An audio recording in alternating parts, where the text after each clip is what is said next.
Welcome to this week's Rider Support.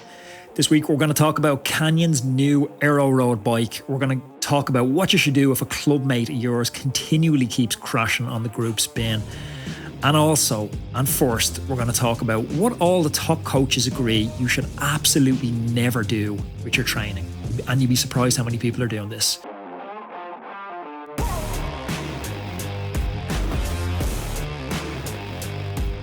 Sarah, busy show. Let's get into it.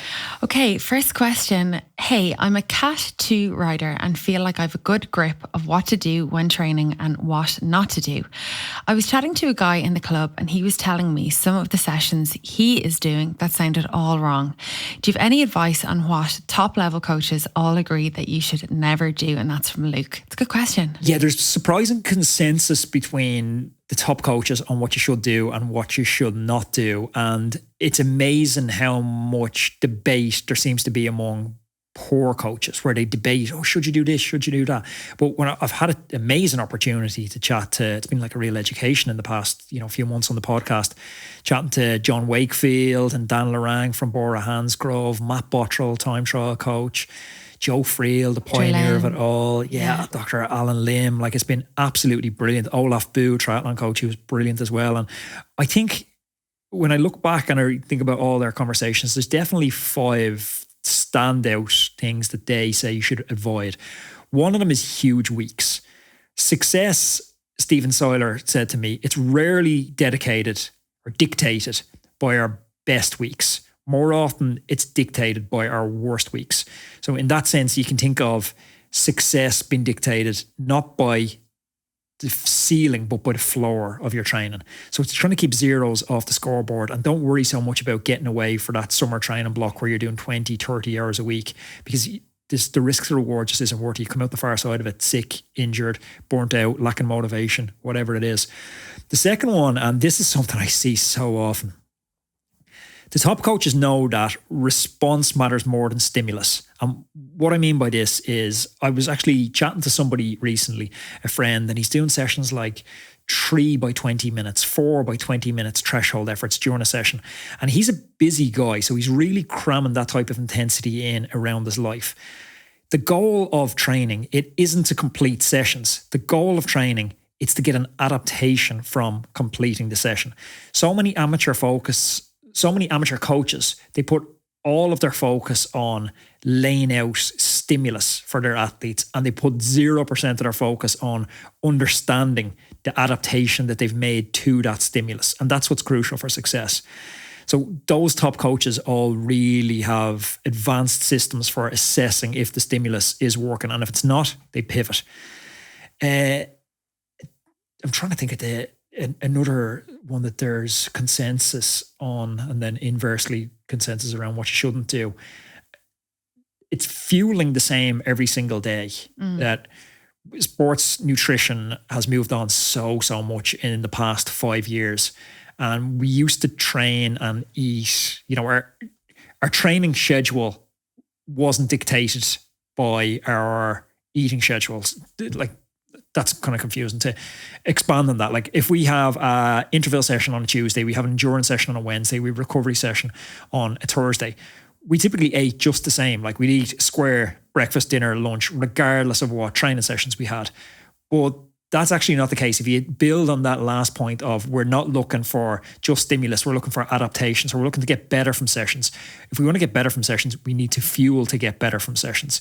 So that means looking at your training plan and then planning your diet around your training. So if you have a really long session on a Saturday morning, that means you need to have a bigger dinner on a Friday night, not the same dinner as always. If you're doing a recovery day on a Friday, you can't have the same dinner as always on a Thursday because you're going to be overcarbed and you're going to store that as adipose tissue. So it's really cycling your carbohydrates around the type of training you have planned. This gets much easier with some of the amazing apps and technologies we're seeing coming out, but it's something that we're not used to doing. We're not used to integrating our training and our meal planning in a fashion that joined up at the moment. Yeah, like prescribing your meals around your sessions in order to get the biggest bang for your buck and out of the training and out of those meals. Like, it makes sense when you think about it for a minute. Another one's over-reliance on data. All the top coaches agree you shouldn't have strict adherence to the data, whether we're talking about sleep data, HRV data, or training data like heart rate, power, VAM, whatever it is. They're really important. And this is a double-edged sword point because they are really, really important in building a picture, but they don't give total context to the picture. That data, it needs to be paired with subjective feelings about how are you feeling? Did you like this type of session? Were you looking forward to this type of session? How motivated were you to train after? Joe Friel advocates a score from 1 to 5 on, he has a morning report. He wrote that book, Cyclist Training Bible, I would say 20, 25 years ago, maybe even more. And those questions that he advocates in his morning report are probably more important now than they were at the time he penned that book. The last one that I could say there's consensus on is skipping strength sessions is a really bad idea. And this might seem counterintuitive because we're time crunched. Most people listening to the podcast are time crunched. So it intuitively makes sense to use 100% of your available training time to ride your bike. And in the short term, you will go faster if you just ride your bike instead of going to the gym. But you will start to see drop-offs in strength inside the first month. And the drop-offs in strength then will start being noticeable on the bike 5-6 weeks in. You're also leaving yourself open to picking up an injury, which when we circle that back to point 1, and our long-term success outcomes are more dictated by our floor. If we have a week where we're injured, that's really damaging for our overall progress. Yeah, I'd love to sit down and chat to this listener and the person in his club who he was talking to. I'm just wondering about what he's doing or what bad advice he's getting, because that's the problem, isn't it?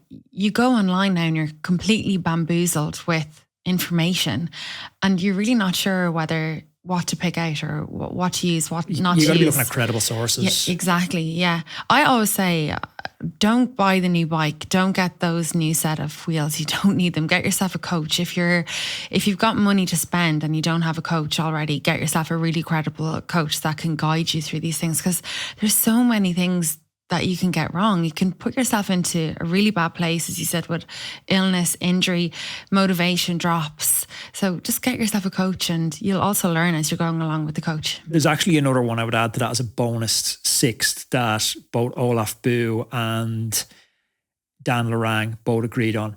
Lactate testing is very prominent on social media, especially now with the Olympics in full swing. And we're seeing images of, the triathletes Blumefeld and Gustav Eden obsessively lactate testing. And amateurs who are motivated think they're missing a trick now by not lactate testing. But lactate testing is one of the easiest to contaminate data points. So if you take a bad data point and then you start to base decisions off bad data, you're going to build an entirely contaminated training plan. So be really careful of the data inputs you're using. And before we move on from that, Sarah, we've recently managed to organise the podcast a little bit more. We've better staff. Wes doing an amazing job at the edit. So it's freed me up a little bit to get back to coaching this winter. So for the first time, I'm going to try and take all the lessons from my cycling and all these amazing podcast guests we have. And I'm going to work with 3 athletes starting this winter. So starting pretty soon, and try and totally transform them. So if anyone wants to get started with that, you can pop Sarah a message and she will hook up calls. What's your email? Sarah@roadmancycling.com. Anthony coaches me, and yeah, you sometimes do your sessions for me. He's amazing. No, he is amazing.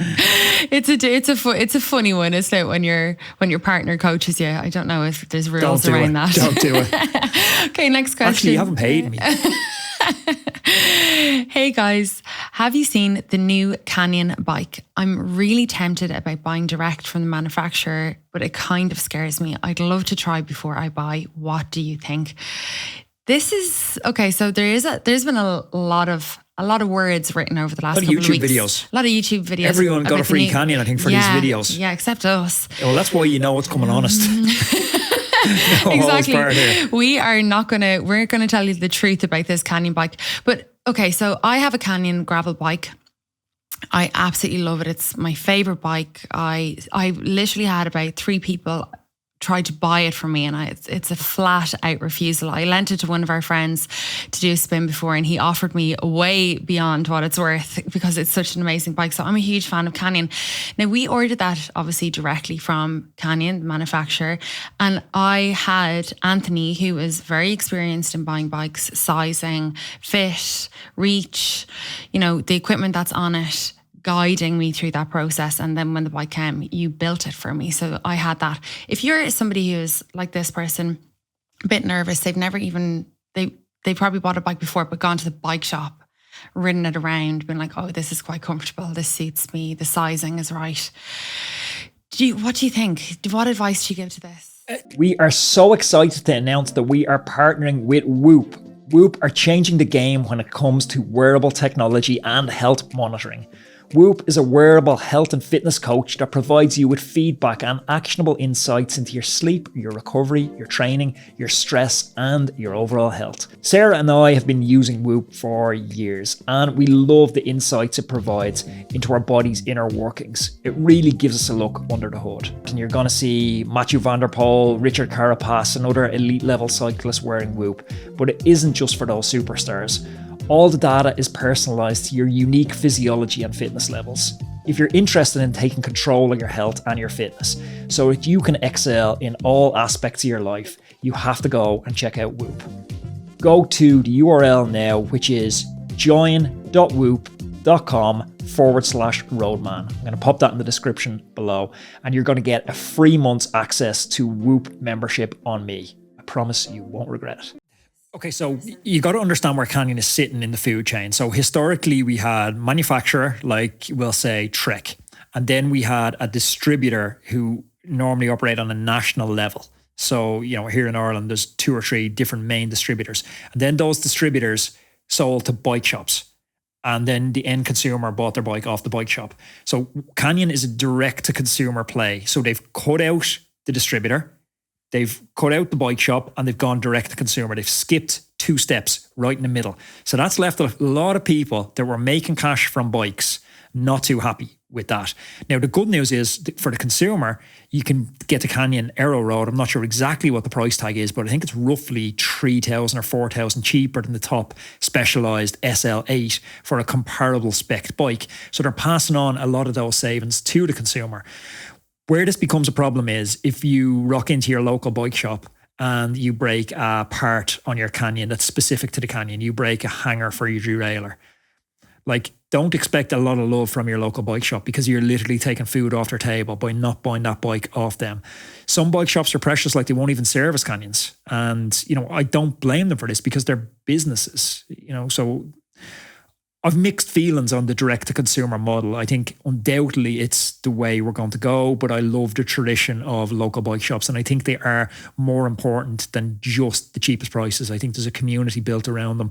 Like if you need a washer or you need a nut for your bottle cage, try order that off Canyon. Like it's an impossibility to find these tiny parts, or you've rounded a seat post bolt and you're traveling the next morning. Your local bike shop will hook you up. So I think, for me, show the local bike shop some love. Now, all that being said, this new Canyon looks like a rock star of a bike. So I would probably buy it if I was looking to buy a bike right now. It looks amazing. We watched a review on it last night. And so I saw this bike when we were over at the Tour de France. I saw Mathieu van der Poel's second bike on the roof of the team car, and I was completely blown away with it. Like, not only the bike looks amazing, the paint job, everything, it's just so cool. And as I said, I absolutely love Canyon bikes anyway.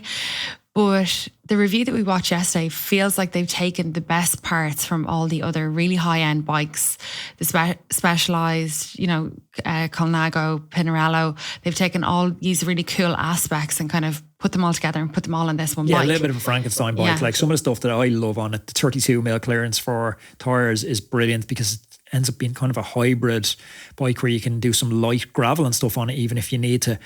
The frame, it's meant to be super aero again, but what got me excited is the reinforced top tube because, you crash and you bang your bars off the top tube, it's not going to split, or you bang bars the calf and it's not going to split. And I've been calling for brands like this to listen to their customers, what they actually want. And that's something that's really practical for customers. The thing I'm interested in, and I'm not sure if it's a gimmick or not, is the modular handlebars. So the handlebars are going to come apart and they're going to allow for adjustment. So you're going to be able to adjust the width of your handlebars to make it more aerodynamic, and you don't need to re-bleed the brakes when you do this. that's pretty unique. It might be totally gimmicky because I haven't played around with it, but it's a cool idea. So yeah, I'll wait to see see what the reports are on that. And if it's simple to use, again, just going back to the reviews that I saw on the bike, is that they seem to have made it quite easy to work on in regards to the types of bolts that they've used. They're all the same size. You don't need that many. Yeah, you don't need that many screws. Bullshitty. Everyone has an Allen key at minimum, I think, and they were selling this. It's all on hex screws and not Allen keys, but like, come on, who hasn't got an Allen key lying around the house? Yeah, but I think that if these little things are, people do take into consideration when they're buying direct from consumer, because they're the ones that are going like, okay, I'm going to have to put this together. I have noted that I very rarely see Canyon bikes out and about. I mean, we live very close to a cycle path and I don't really very much see them. So I'm just wondering, is this direct to consumer putting a lot of people off that? Because they're doing very well. They're doing very well. Yeah, they're beautiful bikes. So before we move on to the next question, because I know you have a couple more, there was a bad crash in a Randon, like a sportif we had a couple of months ago. And I actually don't know the lad involved. He was a member of a club who do great work here in Ireland, Lakeside Wheelers, Mullingar. The lad's name is Stephen Caroon, and he had a life-changing crash in this. He just went out and, this could be me, this could be you, this could be anyone listening to the podcast. He just went out to do a sportif and he came down very badly, and he's a cervical spine injury and he's left with no movement in his arms or his legs, which is like hard to read. And he's going to be staring down the barrel of medical bills for the rest of his life. So yeah, that's not great. And one of the things I love about the cycling community is that it kind of comes together at times like this. So I'm getting a little bit foggy-eyed reading this. But he's trying to raise 200,000. So I think if anyone has it in them to spare a little bit of cash, I think it'd be well worth donating to him. So really, really sad story. Yeah, it is very. I'm going to put the link down below. Yeah, we'll put the link in all the show notes and everywhere. And tell you, we'll take a moment here. Our thoughts go out to Stephen and his family and his kids and everything. So anyone that can put a couple of bob in, that would be amazing. Okay, let's move on to the next question. Something a bit lighter, hopefully. Yes. Okay, why would you have a wider tyre at the back than at the front? I saw an article on a bike review where the rear tyre was a 28 millimetre and the front was a 25 millimetre.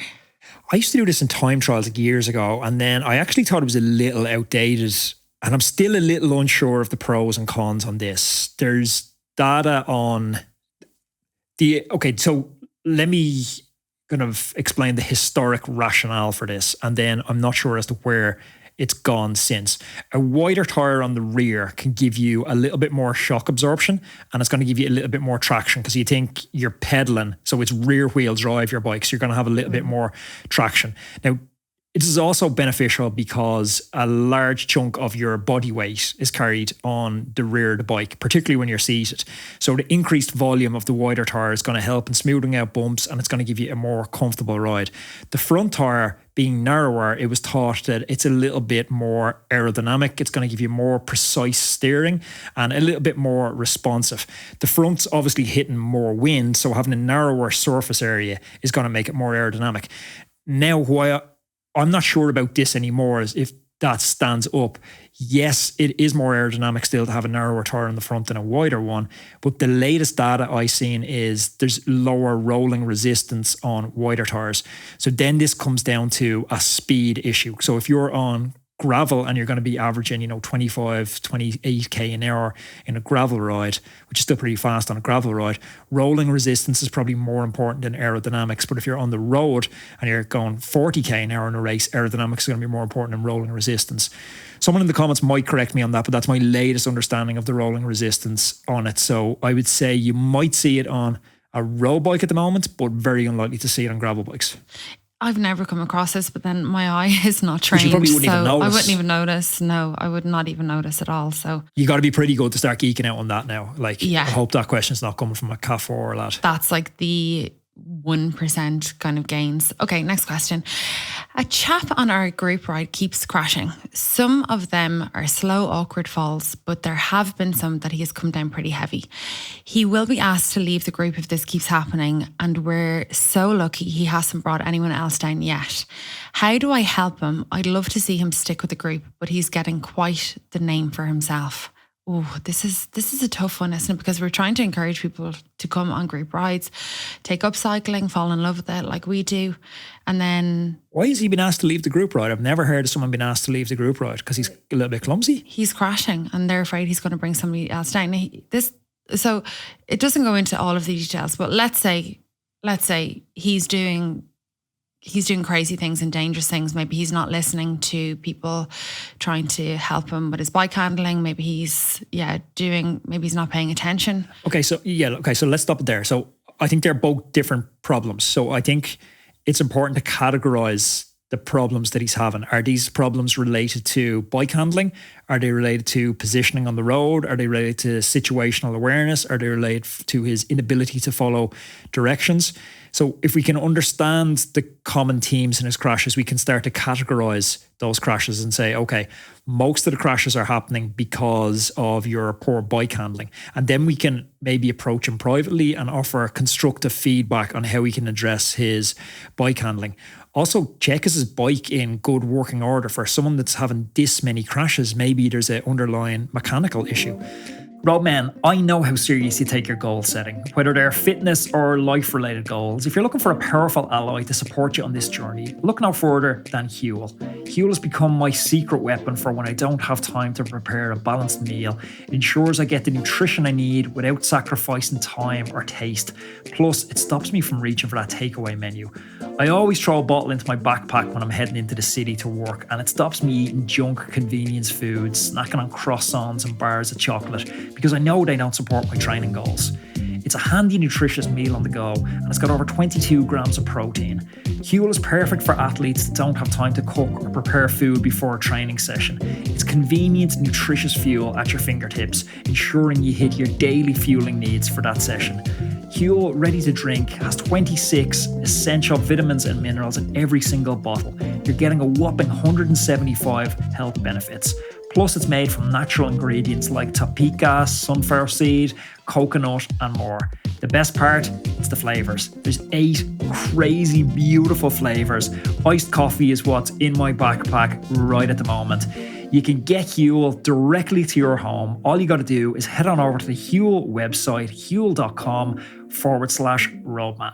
And sorry, just while that comes to mind, I know somebody who was crashing quite a lot a couple of years ago, and they went and got their eyes tested, and their eyesight was terrible, but it had, gone bad over so many years, they didn't really notice. So it could be something as simple as that. I'd also encourage him to ride solo more. It could be just the total volume of riding is quite low, and he's just not used to steering his bike, even on his own. So then putting them into a group setting, it's more of a highly pressurized setting. So just for getting them familiar with riding in the traffic, getting them familiar. Like, you've progressed so much with just riding in the traffic, just me, just on your own. And then by the time you get into the group ride, you're pretty much at home. Yeah, I agree. I think,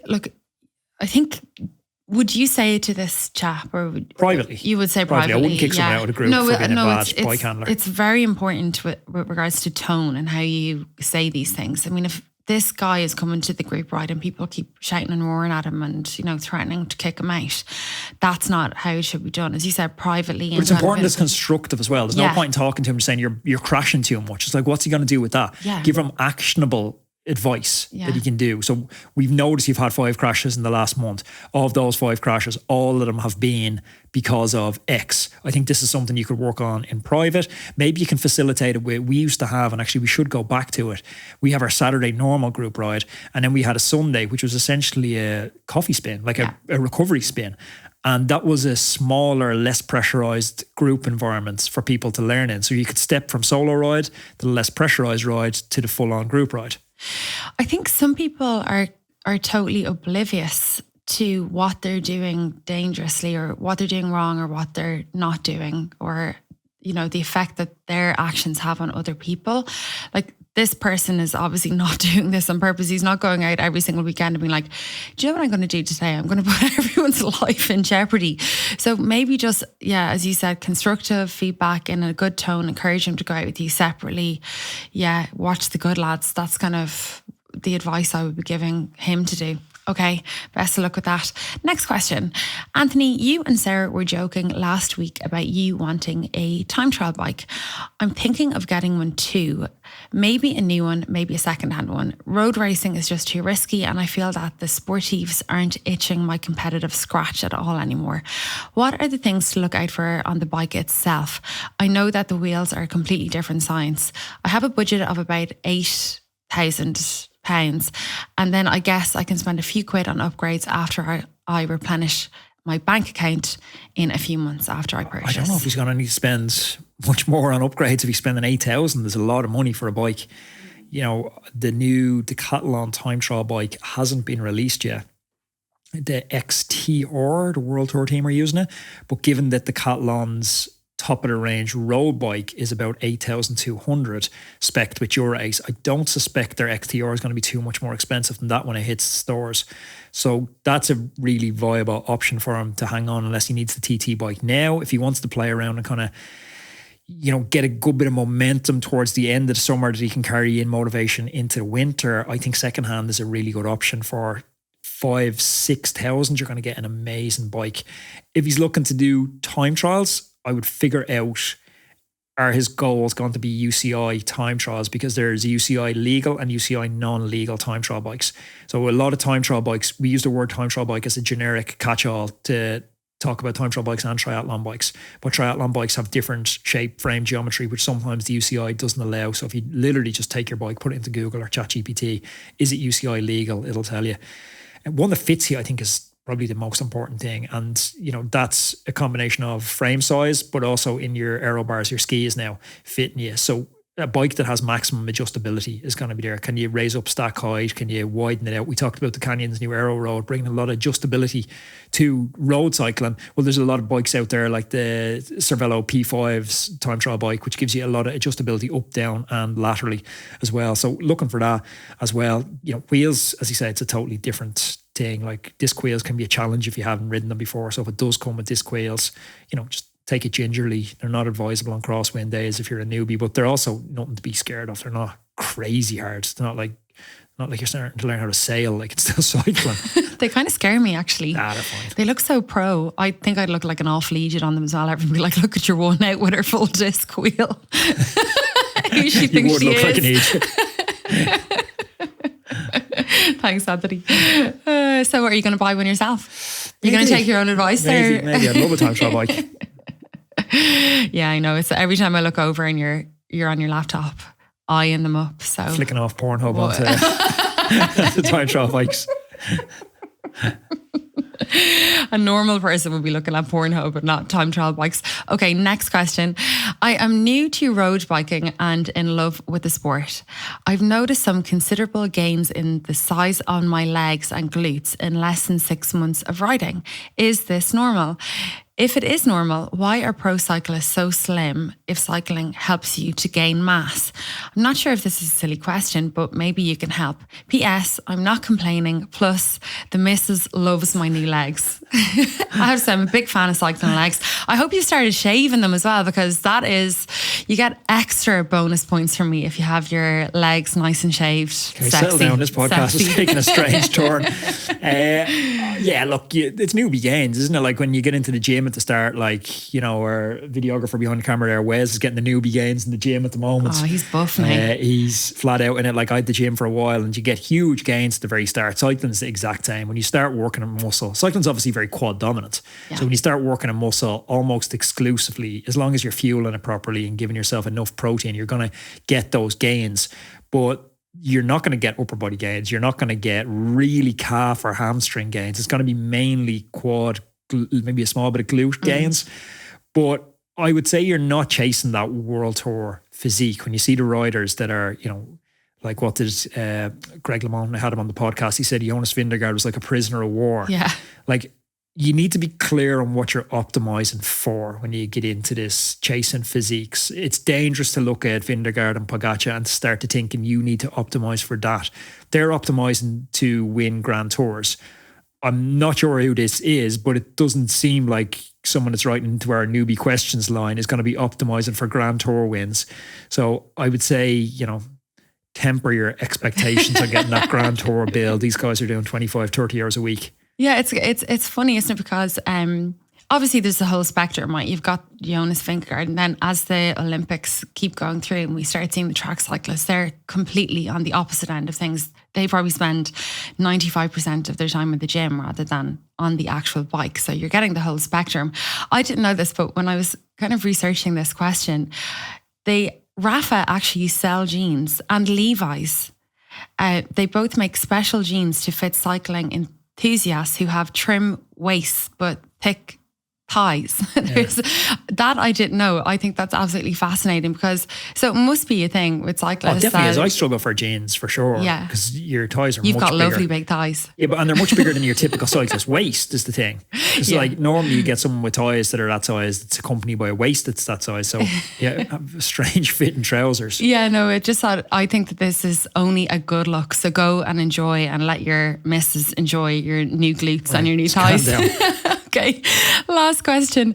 I'm a new listener to the podcast, folks. I wanted to know what your thoughts are on e-bikes. I'm thinking of getting one for longer rides at the weekend. I'm 55 and just back into cycling a few months after a break of about 10 years. I'm thinking an e-bike might be a good option. Plus, I think I'll be able to take any of the lads taking the piss out of me. My ego's not that big. Shane. Do it. I love it. Get one. We went mountain biking last week and Sarah rented an e-bike. And I suppose let's dispel the myth about e-bikes first. That most of the e-bikes, unless we're talking about a motorbike here, we're talking about pedal assist. Yeah, no throttle. Yeah, so you're not going to scrambler, you're not going to moped. So it's pedal assist. So you need to put down watts in order to go fast, to go forward. So if you normally go out on a ride and you're 130 heart rate and you're going out for 4 hours and you're averaging 24, 25k an hour, you will still go out for 4 hours. You will still be at 130 heart rate, but instead of averaging 24k an hour, you're now going to average 32k an hour. The maths isn't exact here, it depends on the power of your bike, but you're going to do the same effort, just go faster. So myself and Sarah are able to go out on the mountain bike, and instead of going out for a 2-hour spin where I'm waiting for Sarah all the time, Sarah can work still hard. Like, what did you average for a 2-hour mountain bike? 138. Yeah, 138. And I averaged roughly 135 heart as well. So we both had like an upper zone 2 ride together, even though we have different fitness levels. And I was working, that's the thing about the assist. Now, I have to say, Shane, fair play to you, your ego's not that big. For a while, my ego probably was a bit kind of like, oh, I can ride. And I think particularly when you're building your fitness, or maybe because I'm a woman, I'm like, no, I got to prove that I can actually ride this ride and get through it. And I've put myself into a few kind of pain cave bonking situations because of that. So the e-bike, it's assisted. That was the thing. You're still, as you said, absolutely working. There's different levels of assistance. So I was calling them blue Power Ranger, purple Power Ranger, and the red Power Ranger. I didn't really have just to. Just because you're a child. Because I'm a baby. I didn't have to I had to get the red Power Ranger out once when Anthony tried to drop me on one of the flat sections. But I have to say it was the best day that I spent up in the mountains. And this is a mountain bike, but I would happily take an e-bike for as my road weekend bike, Epic Adventures. If you take the club ride, so you're going out on the club ride, and the club ride's quite hard for where your fitness is at the moment. So you might come out and average 155 to 165 beats for 3 hours on the club ride. And a lot of time that's leaving you wiped to the point that you don't ride on a Sunday. Next day. Yeah. So you could come out and ride the club ride with us with a little bit of assist, average 130 to 135 heart rate, be able to train the next day at 100 to 135 heart rate. And then when you zoom out and we look at the total work you're after getting through for the entire week, you're able to get more work done for the entire week, meaning you're going to get fitter and fitter and fitter. So yeah, for me, e-bikes for the win. Oh, e-bikes for the win. And we recently got your dad one as well. Oh yeah, and it's new lease of life for him. Yeah, it's amazing. It's so much fun. Yeah, it's he so crashed much for the first fun. time as well. Oh, he crashed. Okay. We need to get him the elbow pads and the knee pads. He was the lad who wrote in the question about crashing on the group ride. He's just been wiping lads out since. We haven't got anybody on our group ride who has an e-bike. I would love to see that. Anyone is welcome. I think there are some people who are a bit like, if you show up on an e-bike, you're not welcome, but you're more than welcome. Please come and give me a shot. Give me a shot of your bike, mister. Hey Roadman, excuse the short interruption. I love riding the bike, but on account of being so busy with the podcast at the moment, I'm now what's called a time crunched rider. I never thought I'd see the day. But I have a tool. I'm using Wattbike to keep myself sharp and on point with specific sessions to maximise that available training time. I have a Wattbike Atom right here in the recording studio beside me, and when I have an hour in between interviews, I jump on. It's removing all the friction points for me. There's no more 10-minute setup, unfolding legs, banging my knees off stuff, getting my hands dirty, usual connection issues. It just works every single time. The Atom's perfect for virtual racing as well because it has crisp gear changes, it has 1% accuracy, and it has max gradient capability of up to 25%. If you're looking for an indoor trainer, I honestly couldn't recommend this any higher. I've been using a Wattbike since 2013. Honestly, it's the last indoor trainer that you're ever going to need. If you head on over to wattbike.com now and use code ROADMAN10, that's ROADMENTEN, and that's going to get you 10% off your Wattbike. Roadman, thank you for tuning in to another Rider Support. If you enjoyed this episode, click up here because there's another episode I know you're going to love. And do me one favor and take a second to click down here for the subscribe link because it makes such a huge difference to the channel. See you next day.